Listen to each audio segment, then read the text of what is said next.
जोधपुर के बाद धौलपुर के बाद जोधपुर से बड़ी खबर है। अनीता चौधरी हत्याकांड, आरोपी गुलामुद्दीन की पत्नी आबिदा की कोर्ट में पेशी। कोर्ट ने आबिदा को 6 दिनों की पुलिस रिमांड पर भेजा था।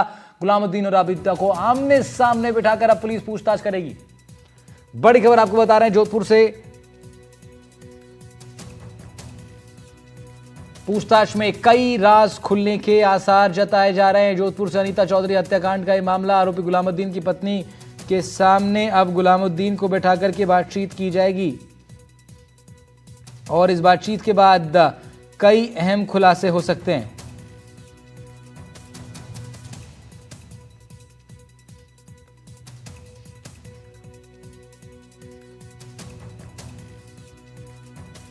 जोधपुर से बड़ी खबर आपको बता रहे हैं। अनीता चौधरी हत्याकांड से संबंधित आरोपी गुलामुद्दीन की पत्नी कोर्ट से 6 दिनों की रिमांड मिली है और अब आमने सामने बिठाकर दोनों को पूछताछ की जाएगी। गुलामुद्दीन मुख्य आरोपी हैं इसमें और सह अभियुक्त उनकी पत्नी आबिदा भी हैं।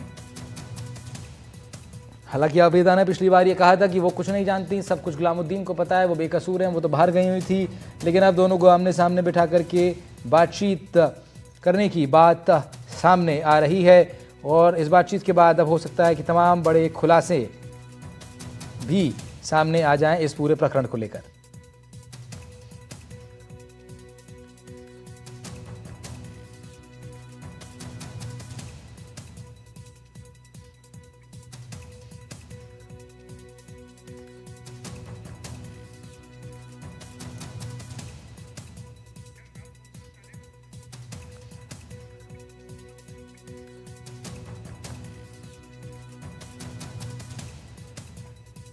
गुलामुद्दीन और आबिदा को आमने सामने बैठकर पुलिस पूछताछ करेगी। पूछताछ में कई राज खुलने के आसार हैं। अरुण हर्ष हमारे संवाददाता हमारे साथ जुड़ रहे हैं इस खबर पर, उनका रुख कर लेते हैं। अरुण, क्या कुछ अपडेट खबर पर? जब आमने सामने बिठा करके बातचीत होगी तब कई अहम राज खुल सकते हैं। बिल्कुल, देखिए जिस तरह से ये मामला कह सकते हैं कि 6 टुकड़ों में अनीता का शव मिला था, जिसके बाद गुलामुद्दीन फरार हो गया था। लेकिन जब उसकी पत्नी से कड़ी से पूछताछ की तो उसने स्वीकार किया था कि उसके पति ने कत्ल की बात कही थी। अब जब गुलामुद्दीन पकड़ में आ चुका है और आज चूंकि रिमांड अवधि आबिदा की समाप्त हो रही थी, ऐसे में जो है पुलिस ने आबिदा को कोर्ट में पेश किया, जहां पर पुलिस ने रिमांड मांगा और 6 दिन का पुलिस को रिमांड मिला है। और अब कुछ देर बाद में जब गुलामुद्दीन जोधपुर पहुंच जाएगा तो उसके बाद आमने सामने बिठाकर पुलिस पूछताछ करेगी तो कई राज खुलने की संभावना है।